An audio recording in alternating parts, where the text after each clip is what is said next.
थोड़े दिन पहले प्री खत्म होने के बाद मेंस का एक बैच स्टार्ट किया था जिसका नाम था अल्ट्रा मेंस बैच। बट आपको मालूम ही है कि मैथ्स में अब जो एक लड़ाई रह गई है वो सिर्फ इतनी सी है कि कैसे 30 मिनट के अंदर 100% सवाल किए जाएंगे। मैं सिर्फ 90 नंबर सिक्योर कर सकता हूँ, बट सिलेक्शन के लिए इंग्लिश के 135 नंबर का भी बहुत बड़ा योगदान है। इंग्लिश में जो बच्चों को दिक्कत होती है, सबसे बड़ी दिक्कत का कारण मैं जो आज तक समझ पाया पढ़ाने के बाद वो यही है कि they don't have right approach to deal the question. But आप ये सोचें कि सर आपको आके एंटरटेन करेंगे, बिल्कुल ऐसा नहीं होगा। हंसी मजाक करेंगे, नहीं होगा। वो सिर्फ पढ़ाते हैं, उनको पढ़ाना आता है और वो सिर्फ पढ़ाएंगे। नमस्कार, एक बहुत इंपॉर्टेंट बात आपसे करनी थी। जैसा कि आप देख रहे हो कि हमने अभी थोड़े दिन पहले प्री खत्म होने के बाद मेंस का एक बैच स्टार्ट किया था जिसका नाम था अल्ट्रा मेंस बैच। और मैथ्स हम बहुत शानदार तरीके से इस बैच के अंदर पढ़ रहे हैं। बट आपको मालूम ही है कि मैथ्स में अब जो एक लड़ाई रह गई है वो सिर्फ इतनी सी है कि कैसे 30 मिनट के अंदर 100% सवाल किए जाएंगे। 30 मिनट मिलती है मैथ्स करने के लिए, ठीक है। बहुत अच्छी बात है, अच्छे तरीके से गा रहे हैं हम। एक से एक अल्ट्रा मेथड बता रहे हैं, एक से एक अल्ट्रा कैलसी ट्रिक बता रहे हैं। बच्चों को मजा भी बहुत आ रहा है। बट बात सिलेक्शन की है, और सिलेक्शन सिर्फ मैथ्स से तो होगा नहीं।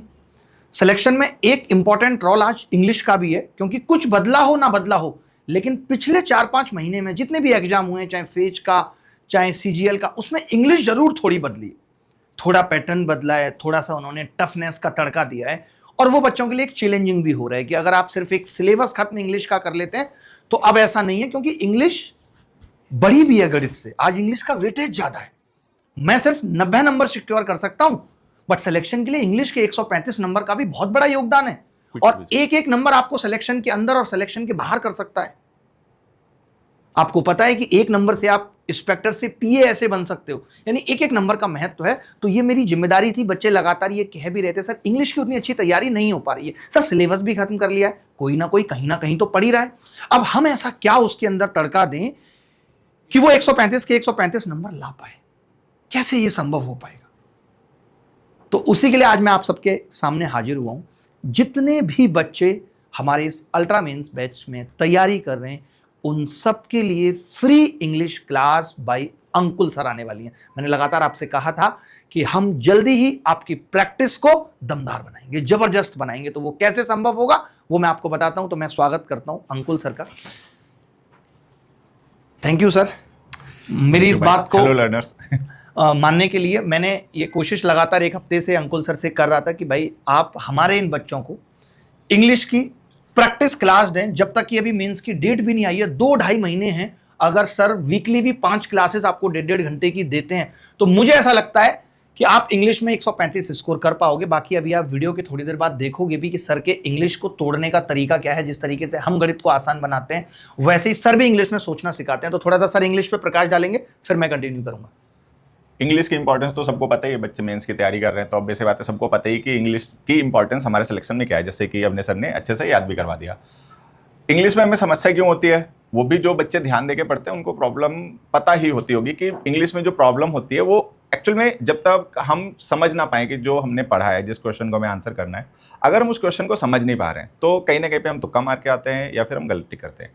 अब वो हम एक होता है लैंग्वेज इंस्टिंक्ट वर्ड होता है कि आप देखो कई बार कुछ बच्चे ऐसे होते हैं कि उनका कॉम्प्रिहेंशन है या क्लोज टेस्ट है या पीक्यूआरएस कभी गलत नहीं होता। कारण क्या होता है कि वो इंग्लिश मीडियम से पढ़े होते हैं, ओवर द ईयर्स उन्होंने इंग्लिश को इतना लिखा है, बोला है, पढ़ा है कि उनके लैंग्वेज इंस्टिंक्ट्स डेवलप हो गए। उनको ये पता है कि आंसर ही है, बाकी क्यों नहीं सही है और यही वाला क्यों सही है वो नहीं पता, बट ये पता है कि आंसर ही है। तो लैंग्वेज इंस्टिंक्ट्स कैसे डेवलप हो जाते हैं कि over the years they have spent a lot of time with English. तो अगर हम प्रैक्टिस करते रहें तो जो हमने पढ़ा है उसमें शार्पनेस भी आती है, वो हमारी मेमोरी में भी रहता है। और प्रैक्टिस करते समय ऐसा नहीं कि केवल नंबर ऑफ क्वेश्चंस को हमें ध्यान में रखने के आज हमने 20 क्वेश्चन प्रैक्टिस कर लिए, 50 क्वेश्चन प्रैक्टिस कर लिए। जब आप प्रैक्टिस कर रहे होते हो तो प्रैक्टिस के साथ में लर्निंग भी होती रहनी चाहिए। जो हम प्रैक्टिस कर रहे हैं इससे कुछ हमारा रिवीजन हुआ, कुछ हमसे गलती हो सकती थी, देखने में हमारा पॉइंट ऑफ व्यू उस क्वेश्चन को लेकर डिफरेंट था, क्या उसमें कोई करेक्शन हुआ, हमें क्वेश्चन का आंसर ही पता चला, या क्वेश्चन का जो बेसिक बैकग्राउंड है जिसपे क्वेश्चन बेस है और कैसे इसको अप्रोच करना है वो अगर डेवलप हो रहा है तो फिर फायदे की चीज़ है। बेसिकली इंग्लिश में जो बच्चों को दिक्कत होती है, सबसे बड़ी दिक्कत का कारण मैं जो आज तक समझ पाया पढ़ाने के बाद वो यही है कि they don't have right approach to deal the questions को डील करने की अप्रोच जो होती है ना वो गड़बड़ होती है। रूल्स वगैरह कुछ याद करे होते हैं, तो एक्सेप्शंस वगैरह याद करे होते हैं, उससे अप्रोच करना चाहते हैं तो ठीक है, कई बार सही भी हो जाता है, कई बार गलत भी हो जाता है। हाँ, मतलब बेसिकली सर हमने जो देखा है या हम भी जब तैयारी करते हैं तो ये एक सिलेबस खत्म कर लिया, एक्सेप्शन अलग कोने में लिख लिए, फिर कोई mirror of the error book आ गई जिसके अंदर खुद इतनी एरर है, खैर वो सर नाराज ना हो जाए, तो उससे प्रैक्टिस कर ली, ये इतना ही करते थे और पेपर में जाके पता चलता था कि खींच के 130 नंबर लाना भी मुश्किल होता था। और ये हिंदी मीडियम वालों के लिए सबसे बड़ी समस्या है। जैसे अंकुल सर के लिए समस्या ये है कि मुझे कोई इंग्लिश पढ़ाने के लिए बोले तो चलेगा, मैं बहुत अच्छी पढ़ा लूंगा, लेकिन कोई मुझे ऐसे बुला के पूछे कि इंग्लिश के बारे में बताओ, चलिए थोड़ी हंसी मजाक कर लेते हैं, चिट चैट कर लेते हैं, तो इसमें अंकुल सर नहीं कंफर्टेबल फील कर पाते हैं। सही है। हाँ, अंकुल सर का काम है सिर्फ कि जी मैं पढ़ा सकता हूं, इसके अलावा मुझे कुछ नहीं आता। हाउ टू अट्रैक्ट स्टूडेंट, कैसे लोगों के दिल में जगह बनानी है, कैसे उनको मक्खन लगाना है, जो आज के दौर में जरूरी है पढ़ाने के अलावा, वो अंकुल सर को कुछ भी नहीं आता। इसीलिए मैं यहां साथ खड़ा हूं ताकि मैं बता पाऊं कि अंकुल सर वाकई में इंग्लिश में लीजेंड है। और मैं हमेशा, हमारे इनकी तो बहुत पहले से मतलब लड़ाइयां रही हैं, बट उन लड़ाइयों के बीच में भी मैंने इनको हमेशा अप्रिशिएट किया है कि भाई अगर इंग्लिश में कोई बेताज बादशाह है इंग्लिश का, जो मेंस लेवल पे ढंग से सवालों की गांठें तोड़ सकता है, तो वो अंकुल सर है। और वाकई में बहुत अच्छा पढ़ाते हैं, इसमें कोई दो राय नहीं है। और मैंने सिर्फ इसलिए हमने अंकुल सर को कोई काम दिया नहीं ऐसा कि भाई बहुत टफ काम है कि आप आओ आओ बच्चों को बताना, नहीं, फ्री बैच है सर। सिंपल सी बात है कि ये बैच एकदम फ्री है, फ्री प्रैक्टिस क्लासेस हैं। जो बच्चे ये कहेंगे तो सर के पास वीडियोज भी अवेलेबल है, लाइक आपको सर का वर्ब समझना है तो सर कोशिश करेंगे, हम भी कोशिश करेंगे कि एक वन शॉट वीडियो सर का हमने आपको वर्ब का दे दिया, लेकिन ये उन्हीं बच्चों को ज्यादा फायदा करेगा जो ऑलरेडी इंग्लिश पढ़ चुके हैं, क्योंकि प्री तो आप दे ही चुके हैं। तो प्रैक्टिस के दौरान आप नई चीजें जानेंगे, आप जानेंगे कि क्वेश्चन का आंसर करना कैसे होता है, अप्रोच क्या है, बॉटम टू टॉप जाना है, टॉप टू बॉटम जाना है, ये सारी चीजें आप इस बैच में सीखेंगे। और बाकी अभी आप देखिए कि सर किस तरीके से CGL 2025 हो या फिर इस साल फीज एग्जाम में आए हुए सवालों के क्या क्या तरीके आपको बताते हैं, ऐसे सवाल जो आप गलत करके आए थे और क्या उनके अंदर गलतियां आपने की और अब नहीं होनी चाहिए, वो सब सर सिखाएंगे अभी। उन वीडियोज की शायद जरूरत पड़ेगी भी, क्योंकि जब मैं प्रैक्टिस करवाता हूं तो मैं उन टर्म्स का यूज करता हूं जो मैंने उन वीडियोज में पढ़ा रखा है। मोस्ट ऑफ टाइम क्या होता है कि काफी बच्चे होते हैं इंग्लिश तो पढ़ रहे होते हैं, लेकिन वो जो एक स्टैंडर्ड टर्मिनोलॉजी होती है जो हम पढ़ते समय या सेंटेंस को देखते समय उसको ब्रेक करते समय जो यूज करते हैं, वो उससे मतलब उनको पता नहीं होता है। तो अगर वो वीडियोज एक बार बच्चों को मिल जाएंगे तो ये तो उनको मजा आएगा। जी जी, वन शॉट दे देंगे सर, बिल्कुल, one जिसमें कोई बातचीत कुछ नहीं होगी कि वन शॉट वर्ब का है, वन शॉट एडवर्ब का है, वो सब कुछ दे देंगे। ये सब कुछ आपको फ्री अवेलेबल होगा इस मीन्स के बैच में। तो पढ़िएगा भी एक बार, सर का वीडियो देखिएगा आप, सर किस तरीके से समझाते हैं।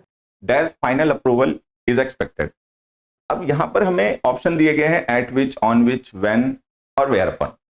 तो कुछ चीजें मैं आपको बता देता हूं। यहां पर जो भी आप रिलेटिंग वर्ड लिखना चाहते हो वो रिलेटिंग वर्ड यूज होगा नेक्स्ट फ्राइडे के लिए। नेक्स्ट फ्राइडे जो है ये एडवर्ब है। फाइनल अप्रूवल सब्जेक्ट है, इज वर्ब है, एक्सपेक्टेड उस वर्ब का पार्टिसिपल है। ठीक है, अब हमें एक एडवर्ब चाहिए। Final approval is expected when, when is it expected. तो हमें यहां पर एक एडवर्ब ऑफ टाइम की जरूरत है, और वो एडवर्ब ऑफ टाइम किससे रिलेटेड होगा? वो एडवर्ब ऑफ टाइम रिलेटेड होगा नेक्स्ट फ्राइडे से। अब सबको पता है कि where upon adverb of time नहीं, एडवर्ब ऑफ प्लेस है। भाई नेक्स्ट फ्राइडे तो टाइम है, तो ये एडवर्ब ऑफ प्लेस गलत हो गया। एट विच ये भी नहीं यूज हो सकता, ये भी एडवर्ब ऑफ प्लेस रेफर करेगा। हमारे पास दो ऑप्शन है, ऑन विच, व्हेन। ये कंफ्यूज करेंगे और इसमें हम कई बार गलतियां कर देते हैं। आपने एक चीज ध्यान से देखी होगी, जैसे हम लिखें द डे ऑन विच या when he arrived was Monday। अब यहां पर हमने लिखा the day on which he arrived was Monday, the day when he arrived was Monday। तो ये दोनों ही ठीक है। होता क्या है कि जो when है ये रिलेटिव एडवर्ब है, which है रिलेटिव प्रोनाउंस है। अगर हम रिलेटिव प्रोनाउंस को ऑन प्रेपोजिशन या किसी प्रेपोजिशन का ऑब्जेक्ट बना के लिखें तो वो जो फ्रेज होती है वो रिलेटिव एडवर्ब के इक्विवेलेंट हो जाती है। ये मतलब कॉन्सेप्ट है, आप सबने एडवर्ब में या प्रोनाउंस में कभी ना कभी पढ़ा होगा। तो प्रेपोजिशन के साथ लिखा गया रिलेटिव प्रोनाउन जो होता है वो इक्विवेलेंट टू रिलेटिव एडवर्ब हो जाता है। तो ऑन विच व्हेन का इक्विवेलेंट है, तो आप यहाँ पे ऑन विच लिखो या व्हेन लिखो, आइदर इज करेक्ट। अब इसके अकॉर्डिंग अगर हम देखें तो फिर ऑन विच और व्हेन दोनों में से कोई भी सही होना चाहिए। भाई डे की प्रेपोजिशन ऑन होती है, फ्राइडे डे है, तो अगर हम ऑन विच लिख दें तो भी वही बात है, व्हेन लिख दें तो भी वही बात है। लेकिन अब यहाँ पे आती है सटल, मतलब लैंग्वेज में जो सटल डिफरेंसेस होते हैं वो बहुत काम करते हैं। द डे जो है ना वो नाउन है, नाउन ऑफ टाइम है। डे है, मंडे है, मंथ है, वीक है, आवर है, ईयर है, all these words are nouns but they refer to time. Noun है बट नाउन ऑफ टाइम है। नेक्स्ट फ्राइडे जो है ना नाउन नहीं है, एडवर्ब। आप सबको ये पता होना चाहिए कि जब हम किसी टाइम एक्सप्रेशन वर्ड के साथ में, मतलब किसी भी टाइम एक्सप्रेशन के साथ में this, that, next, last, every लिख देते हैं तो फिर प्रेपोजिशन नहीं यूज होती। अगर यहाँ पे केवल फ्राइडे होता तो हम ऑन लिखते हैं, ऑन फ्राइडे। नेक्स्ट फ्राइडे लिखा तो हम ऑन नहीं लिख रहे। क्यों नहीं लिख रहे? क्योंकि now it is an adverb. तो जब हम किसी टाइम एक्सप्रेशन के साथ में, चाहे वो फ्राइडे हो, चाहे जनवरी हो, चाहे मंथ, ईयर, वीक, कुछ भी हो, उसके साथ में दिस, दैट, नेक्स्ट, लास्ट लिख देते हैं, तो वो एडवर्ब बन जाता है। एडवर्ब होने की वजह से उसके बाद प्रिपरेशन नहीं आती। हमें अगर कहना है तो मैं ये कहूंगा I go there every Sunday, मैं ये नहीं कहूंगा I go there on every Sunday. ठीक है, तो क्लियर है। तो नेक्स्ट फ्राइडे जो है वो क्या है? एडवर्ब है। उसको रेफर या रिलेट करने के लिए हम एडवर्ब तो यूज कर सकते हैं, लेकिन प्रोनाउन नहीं यूज कर सकते। प्रोनाउन किसके लिए यूज करते हैं? नाउन्स के लिए। ये जो डे है ये नाउन है, नाउन ऑफ टाइम है, तो इसके लिए हम विच प्रोनाउन यूज कर सकते हैं। नेक्स्ट फ्राइडे जो है वो डे नहीं है, वो नाउन नहीं है, अब वो एडवर्ब है, तो उसके लिए हम रिलेटिव प्रोनाउन का यूज नहीं कर सकते, तो ये गलत हो गया, ये आंसर हो गया। व्हेन रिलेटिव एडवर्ब है, when, where, why, how relative adverbs होते हैं, विच, व्हाट, हु, हुम ये रिलेटिव प्रोनाउंस होते हैं। तो सही आंसर है when. Identify the misspelled word. Misspelled word मतलब स्पेलिंग के वर्ड्स इस बार काफी पूछे गए, लगभग हर एक सेट में पूछे ही गए, और थोड़ा सा मुश्किल टाइप के भी पूछे गए। लेकिन मुश्किल इन द सेंस एक दो वर्ड्स को अगर छोड़ दिया जाए, एक दो सेट में आए वो वास्तव में थोड़े से टेढ़े वर्ड्स थे, नहीं तो है क्या कि प्रीफिक्स और सफिक्स को मिला के वर्ड्स बना दिए गए। जैसे एक मुझे याद आता है फोटोलिथोग्राफी,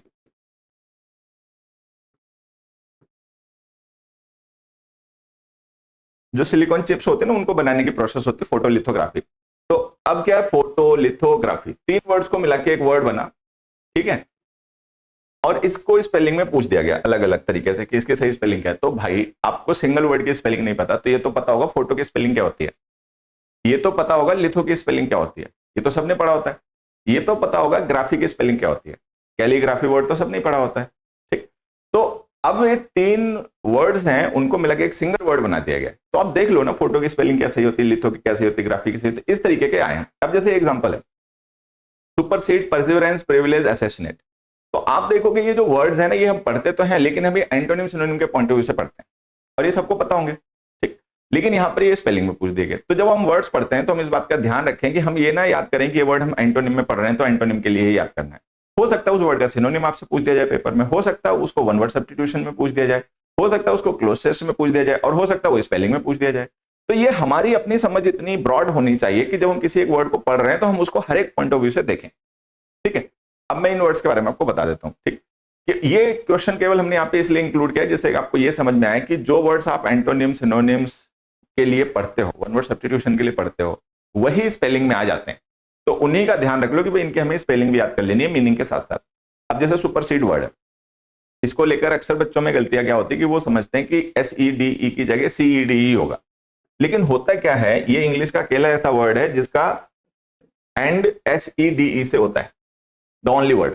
देखो हमने ज्यादातर वर्ड जो पढ़े होते हैं, जैसे हमने पढ़ा रिसीड, प्रीसीड, एक्सीड, तो उसमें लास्ट में CEDE होता है। ये जो CED होता है आपका सफिक्स, इसका मतलब होता है टू गो।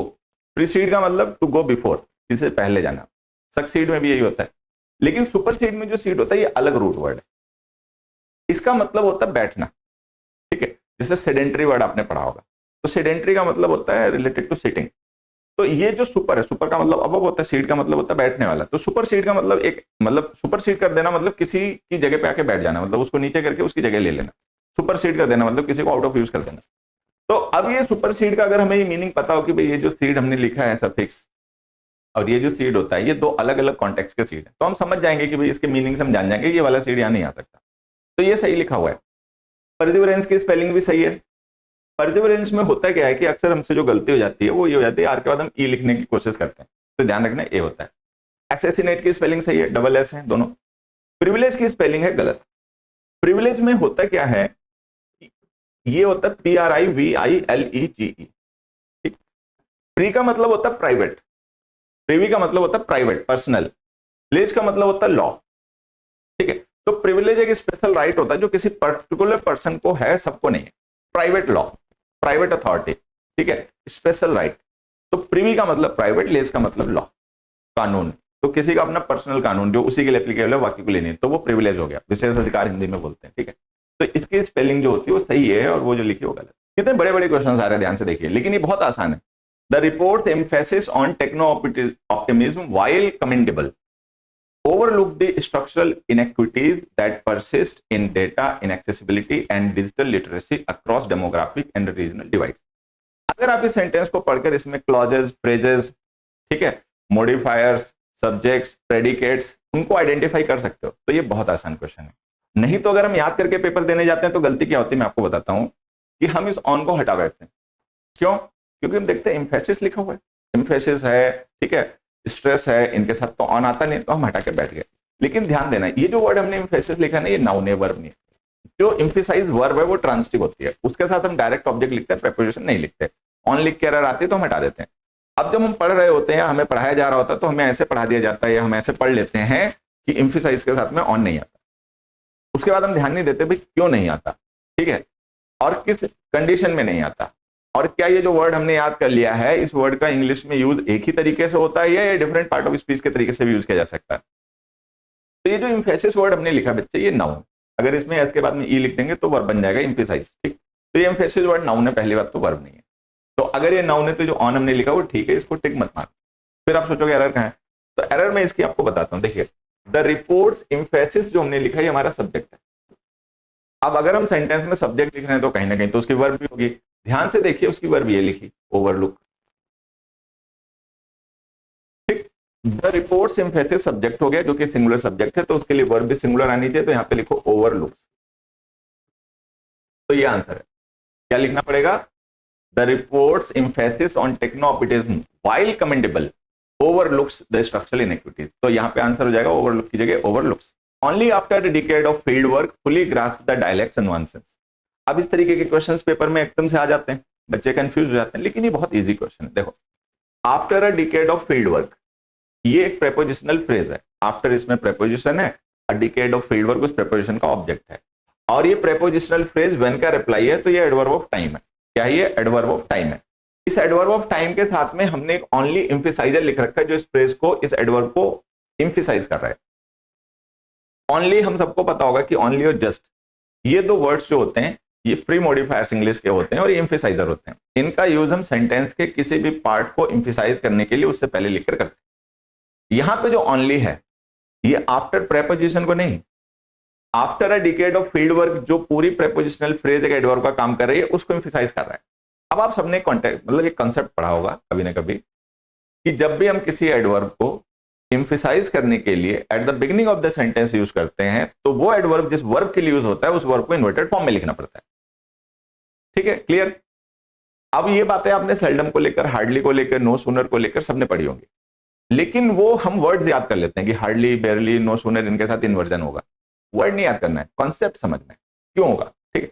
तो जब भी हम किसी एडवर्ब को एम्फेसाइज करने के लिए at the beginning of the sentence use करते हैं, तो उसके साथ में जिस वर्ब का भी वो एडवर्ब होता है, उस वर्ब को इन्वर्टेड फॉर्म में लिखना होता है।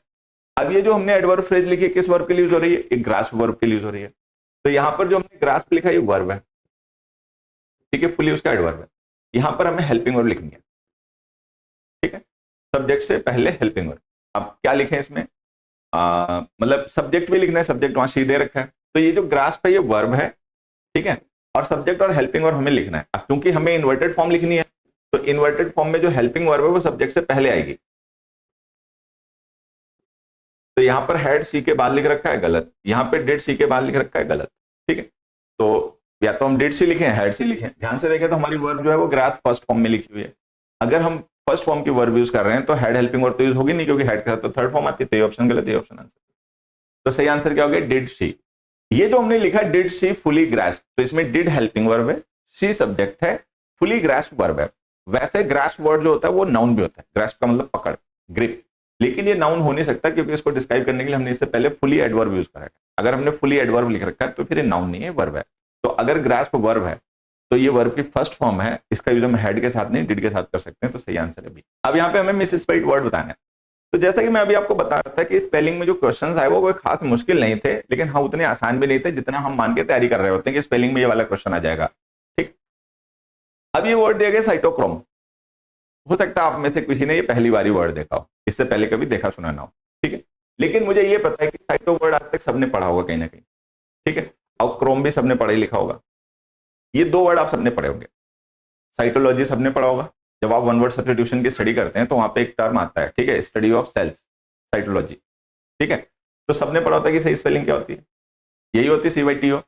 क्रोम की स्पेलिंग भी सबको पता होती है, फोटोक्रोमैटिक सबने पढ़ा होता है, ठीक है, क्रोमियम सबने पढ़ा होता है, और तो और जो गूगल का ब्राउजर है क्रोम वो सबने पढ़ा होता है। तो क्रोम की स्पेलिंग भी सबको क्लियर है, CHROME होती है। अब इन दोनों को मिला के एक वर्ड बना दिया साइटोक्रोम, क्या दिक्कत है? ठीक है, आपको पता है कि साइटो की सही स्पेलिंग जो है ये है, क्रोम की सही स्पेलिंग जो है वो CHROME है, ठीक, तो बाकी सब गलत हो गए। नेक्स्ट देखिए, द जज declared the prisoner as guilty. अब ये बहुत अच्छा क्वेश्चन है। द जज सब्जेक्ट हो गया, डिक्लेयर्ड वर्ब हो गई, ठीक है। ऐसी वर्ब्स को हम कहते हैं कॉम्प्लेक्स ट्रांसिटिव वर्ब्स। अगर आपने पढ़ी हो तो ठीक है, नहीं तो आगे पढ़ने को मिल जाएंगी। Complex transitive verbs, complex transitive verbs के बाद में आता है उनका ऑब्जेक्ट, और फिर ऑब्जेक्ट के बाद में आता है ऑब्जेक्ट का कॉम्प्लीमेंट।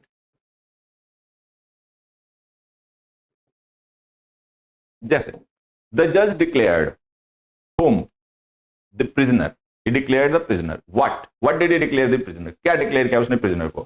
तो जो what का रिप्लाई हम लिखते हैं ना, वो या तो ऑब्जेक्ट होता है या कॉम्प्लीमेंट होता है। what का रिप्लाई या तो ऑब्जेक्ट होगा या कॉम्प्लीमेंट होगा। ऑब्जेक्ट हो नहीं सकता क्योंकि पहले से प्रिजनर लिखा हुआ है, तो ये ऑब्जेक्ट का कॉम्प्लीमेंट होगा। ध्यान से सेंटेंस को समझने की कोशिश करोगे तो भी आप जान जाओगे कि ये जो बाद में लिखा गया वर्ड है ये ऑब्जेक्ट को ही डिस्क्राइब कर रहा है, ऑब्जेक्ट को ही रेफर कर रहा है, तो ये ऑब्जेक्ट का कॉम्प्लीमेंट है।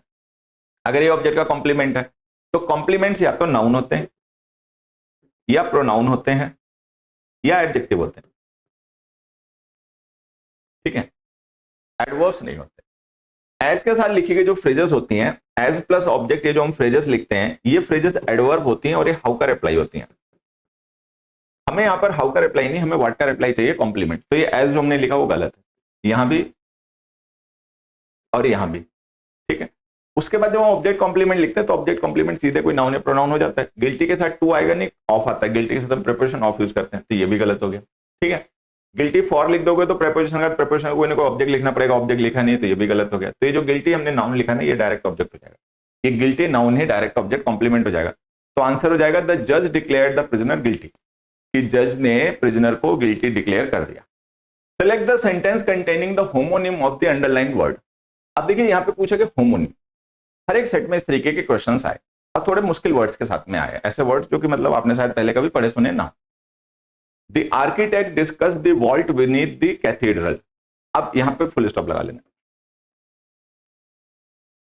अब देखिए वॉल्ट जो वर्ड है इसका मैं होमोनिम बताना है, तो पहले हम समझ लेते हैं होमोनिम क्या होता है।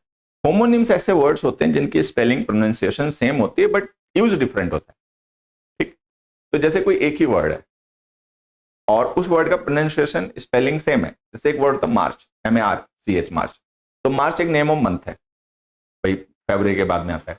और मार्च वर्ब भी होती है, मार्च का मतलब था आगे बढ़ना, द सोल्जर्स वर मार्चिंग, ठीक। एक वर्ड होता है कैन, CAN, कैन, कैन एक मॉडल वर्ब होती है, ठीक है। कैन नाउन होता है तो उसका मतलब डब्बा होता है, ठीक है। तो ये हमें ध्यान रखना है कि ऐसे वर्ड जिनकी स्पेलिंग और प्रोनाउंसिएशन सेम होती है बट यूज डिफरेंट होता है तो वो होमोनिम्स कहे जाते हैं। तो जो वॉल्ट वर्ड है, अब वॉल्ट के अगर दो यूजेस देखे जाएं, एक तो वॉल्ट का मतलब होता है कोई रूम, कोई सेफ प्लेस, ठीक है। जैसे चर्चेज वगैरह होते हैं ना तो उनके नीचे बैरियल ग्राउंड होता है, रूम होता है, ठीक है, तो उसको भी वॉल्ट बोलते हैं। बैंक्स वगैरह में सेफ रूम होता है जहां पर मतलब करेंसी वगैरह रखी जाती है, ठीक है, उसको भी वॉल्ट बोलते हैं। एक वॉल्ट का यूज और भी होता है, तो ये तो सब एक ही कॉन्टेक्स्ट है, रूम वाला स्ट्रक्चरल मीनिंग हो गया वॉल्ट का। एक आपने स्पोर्ट्स नेम सुना होगा पोल वॉल्ट, जिसमें एक बड़ा सा पोल लेकर एथलीट दौड़ता है, ठीक है, और फिर उस पोल की मदद से कोई बार सा होता है, कोई रस्सी सी होती है हॉरिजॉन्टल, उसके ऊपर से जंप करके जाता है, तो उसको बोलते हैं पोल वॉल्ट। तो वॉल्ट का मतलब जंप भी होता है, इस तरीके से जंप करना, जैसे पुराने रूम बने होते थे ना आर्क टाइप के, तो उस तरीके से जंप करने को भी वॉल्ट बोलते हैं। वॉल्ट का मतलब जंप भी होता है। तो वॉल्ट वर्ड के दो मीनिंग, एक स्ट्रक्चर कोई रूम सेफ एरिया, और दूसरा जंप, ठीक है। अब यहां देखो, the architect discuss the vault beneath the cathedral. Cathedral जो होता है वो मेन चर्च होता है, किसी एरिया का मेन चर्च जो होता है जहां पे कोई बिशप हो, ठीक है। तो ये कैथेड्रल के नीचे वॉल्ट था, तो यहाँ पे वॉल्ट का मतलब है एरिया, सेफ एरिया, रूम। आगे देखिए, the gymnast perform the perfect vault. ये वॉल्ट का मतलब है जंप, कि जिम्नास्ट जो था उसने परफॉर्म किया, क्या परफॉर्म किया, एक परफेक्ट जंप। तो यहाँ पे वॉल्ट का मतलब जंप है, ठीक है। यहाँ जाइए, the treasury vault was secured. Vault का मतलब रूम, जहां पे खजाना रखा जाता है वो रूम, ठीक है। तो ये तो मीनिंग सेम है, होमोनिम तो है लेकिन ये तो मीनिंग तो सेम है, मीनिंग तो नहीं बदला। The earthquake cracked the vault supporting the nave, ठीक है। जो मेन हॉल होता है चर्च में उसको नेव बोलते हैं, तो जिस वॉल्ट के ऊपर वो नेव बना हुआ था अर्थक्वेक की वजह से उसमें क्रैक आ गए। तो यहाँ पर भी वॉल्ट का मतलब स्ट्रक्चर है, एरिया है, रूम है, यहाँ पर भी रूम है, यहाँ पर भी रूम है। द नॉबल्स, नॉबल्स का मतलब होता है पीपल फ्रॉम नॉबल फैमिलीज, ठीक है। वर इंटर्ड, इंटर्ड का मतलब दफनाना होता है, डेड बॉडी को दफनाना, ठीक है, बैरी करना। The nobles were interred in the family vault, जो उनकी फैमिली जहां पे दफनाई गई थी उसी रूम में चर्च के नीचे उनको भी दफना दिया गया। ग्रेवयार्ड्स होते हैं ना चर्च में, तो इस वॉल्ट का मतलब भी रूम है, इस वॉल्ट का मतलब भी रूम है, इसका मतलब भी रूम है, इसका मतलब भी रूम है, ठीक है। इस वॉल्ट का मतलब है जब, तो ये होमोनिम है, इसको हम टिक करेंगे, बाकी वो नहीं करते। देखिए मैं फिर से आपको एक ही बात बता रहा हूँ, गणित 90 नंबर की है और इंग्लिश 135 की है। 90 नंबर लाने के लिए आपको कितना कुछ पढ़ना पड़ता है, इतने टॉपिक खत्म करने पड़ते हैं, उसके बाद प्रैक्टिस है, मॉक है, तमाम तरीके की चीज़ें। इंग्लिश में एफर्ट कम लगता है। टारगेट बनाइए कि इंग्लिश में भी 135 नंबर स्कोर कर पाएं। आप ऐसा क्यों सोच रहे हैं कि नहीं यार इंग्लिश में 130 से काम चल जाएगा? क्या सिर्फ रीजनिंग और मैथ्स में 100% स्कोर करना है? मैं कहता हूँ इंग्लिश में भी टारगेट बनाइए 135 नंबर स्कोर करने का। और मैं दावे के साथ कहता हूँ कि जो वन शॉट वीडियोज हम इस बैच में दे रहे हैं वो पढ़ के, और बाकी जो सर प्रैक्टिस कराएंगे मेंस तक लगातार, अगर आप ये चीज़ें कर लेते हैं, उसके बाद हमें ज़रूरत लगेगी तो हम एक मेंस की टेस्ट सीरीज भी लेके आएंगे विद वीडियो सोल्यूशन। बट अगर आप इतना कर लेते हैं तो मेरा ये दावा और वादा दोनों है आपसे कि आप 135 नंबर का स्कोर कर पाएंगे। बट आप ये सोचें कि सर आपको आके एंटरटेन करेंगे, बिल्कुल ऐसा नहीं होगा। हंसी मजाक करेंगे, नहीं होगा। वो सिर्फ पढ़ाते हैं, उनको पढ़ाना आता है और वो सिर्फ पढ़ाएंगे। इन सब चीज़ों की जिम्मेदारी हमारे ऊपर है।